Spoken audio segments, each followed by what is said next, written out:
তো আগের পার্টে দেখিয়েছিলে আমরা হাওড়ার জন্য জার্নি শুরু করেছিলাম। তো এই পার্টে কিন্তু আমরা হাওড়া স্টেশন পৌঁছেও গেছি।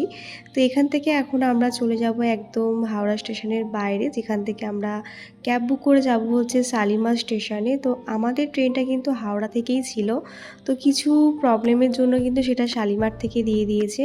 যেহেতু শনিবার ছিল, শনি রবিবার কিন্তু অনেক কিছুই কাজ হয় আর কি ট্রেন লাইনে, তার জন্যই হয়তো কোনো প্রবলেমের জন্য আমাদের ট্রেনটা ছিল হচ্ছে শালিমার স্টেশন থেকে।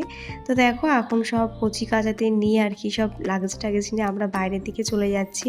সেখান থেকে কিন্তু ক্যাব বুক করে যাব হচ্ছে শালিমার স্টেশন। আর হাওড়া স্টেশন থেকে শালিমার স্টেশনের দূরত্বটা ওই আধ ঘন্টা মতো, খুব একটা বেশি নয়। তবে যেহেতু প্রচুর লাগেজ ছিল সবারই মোটামুটি, তো সেগুলো গাড়িতে তুলতে তারপরে একটা ক্যাবের মধ্যে তো আর সবাই যেতে পারবো না, আমাদের মোটামুটি দুখানা ক্যাব বুক করতে হবে।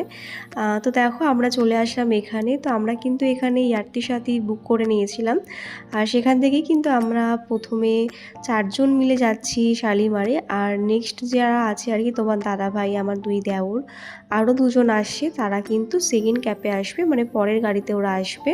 তো দেখো আমি, আমার ছোট ননদিনী আর ওর হাজব্যান্ড আর হচ্ছে আমার ছোট দেওর, তো আমরা কিন্তু এই কজন মিলে শালিমারের জন্য রওনা দিয়ে দিলাম হাওড়া স্টেশন থেকে। তো শালিমার স্টেশন থেকে আমি ফার্স্ট টাইম ট্রাভেল করছি, কোনোদিন আমি শালিমার স্টেশন থেকে ট্রাভেল করিনি। তো দেখো হাওড়া স্টেশনকে টাটা বাই বাই করে এখন শালিমার স্টেশনের দিকে রওনা দিলাম। আর এদিকে দেখো আমাদের কচিকাচারা তো খুব এক্সাইটমেন্টে ছিল, ওদের খুব ভালো লাগছিল। তবে যত রাত্রি হচ্ছে ওদের একটু মানে এনার্জিটা লসও হয়ে যাচ্ছে, কারণ খাওয়ার ঘুমের টাইম হয়ে যাচ্ছিল।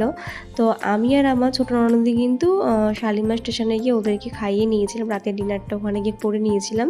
ততক্ষণে তোমার দাদাভাইরা পৌঁছায়নি, আর মাম্মাম তো খেয়ে একটু বমিও করে দিয়েছিল, কারণ ট্রাভেল করছে, ওর অতটা তো হ্যাবিট নেই এত জার্নি করার।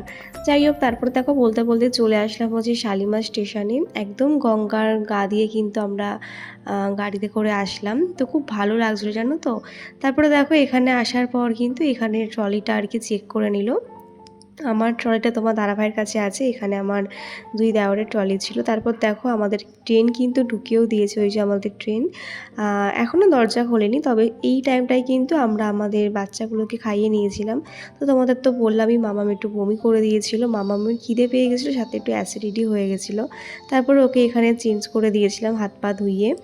তো দেখতেই পাচ্ছ আমার প্যান্ট ট্যান্টও ভিজে গেছিলো ওর আর কি ওকে ফিশ করতে করতে। তারপরে কিন্তু তোমার দাদাভাইরা চলে আসলো, আমাদের ট্রেনও দিয়ে দিয়েছে। এবার কিন্তু আমরা ট্রেনের সামনে চলে আসছি। আর ওই দেখো এই হচ্ছে আমাদের ফুল টিম পুরী যাওয়ার। তো আমরা খুব এক্সাইটেড ছিলাম, খুব মজা করতে করতে গেছি আমরা, মানে এতটাই মজা হয়েছে যে কি বলবো, পুরো ট্রিপটাতে প্রচণ্ড মজা করেছি। তো দেখো ট্রেন আসার পর কিন্তু এখন ট্রলি নিয়ে তোমার দাদাভাই ট্রলিটা আর কি সব লাগেজ টাগেজগুলো সবাই ঢুকিয়ে দিচ্ছে। তারপরে কিন্তু আমরা অনেক ভিডিও শ্যুট করেছিলাম। আর ট্রেনটা কিন্তু ভীষণই মানে পরিষ্কার পরিচ্ছন্ন ছিল। এটা ছিল হচ্ছে তোমার পুরী এক্সপ্রেস। যাই হোক দেখো, তারপরে ট্রেনে উঠে যাওয়ার পরে এখন আমরা রাতের ডিনারটা নিয়ে বসে পড়েছি। মাঝে কিন্তু অনেক রিলস বানিয়েছিলাম।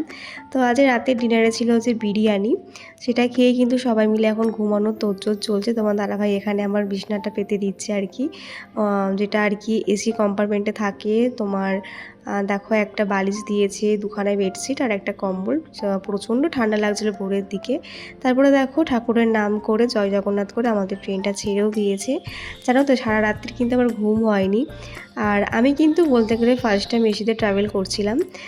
তো দেখো এখানে মাম্মাম আর আমি মিলে কিন্তু খুব মজা করছিলাম। এখানে আজকে আর আমি আর মাম্মাম শোবো। তোমার দাদাভাই অন্য কম্পার্টমেন্টে, মানে ও আপারে সিট পেয়েছিল, আমি লোয়ারে পেয়েছিলাম। সাইড লোয়ারে আমার ছিল আর ওর ছিল হচ্ছে আপারে। যাই হোক চলো দেখা হচ্ছে নেক্সট পার্টে। বাই সবাইকে।